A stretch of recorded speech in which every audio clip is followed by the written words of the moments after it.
د ورغه کلي امن جان په نوم فوټبال دغه لوبې چې شپېته لوبډلې برخوالې وې یوه نیمه میاشت وړاندې پیل شوې وې.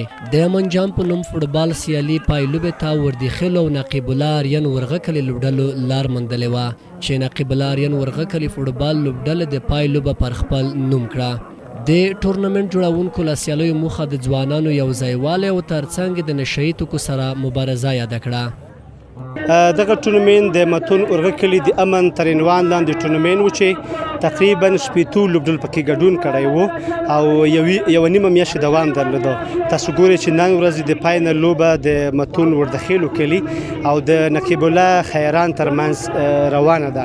نو انشاءالله په راتلونکي کې موږ داسې تصمیم لرو چې د خلکو د ولسونو د ځوانانو لپاره د امن تر عنوان لاندې تر څو ځوانان تشویق شي له نشهیي توکو څخه له نورو بدو کو څخه په امان کې اوسېږي. لوبغاړو هم د ورزش په اړه مثبت خبره وکړه او زیاته کړه چې د نورو ولایتونو په نسبت خوست کې ورزش برخه ورځ تر بلې ښه کیږي. او دغه ډول لوبې موږ ته ډېر چانس بربروي چې دغلته ترسره کیږي. موږ ولایتو په سطحه لوبېږو بیا ان تر نړیوالو رسیږو.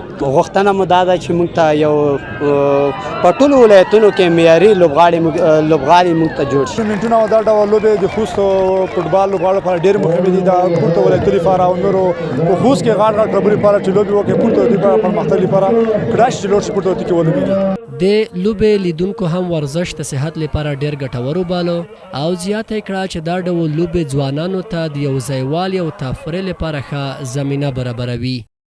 او هیله غوښتنه مو دا ده چې داخلته لوبې نور ډېرې شي تر څو ځوانان د نشهیي موادو څخه وساتل شي او یو ستیرای دی او ورزش د صحت ضامن دی.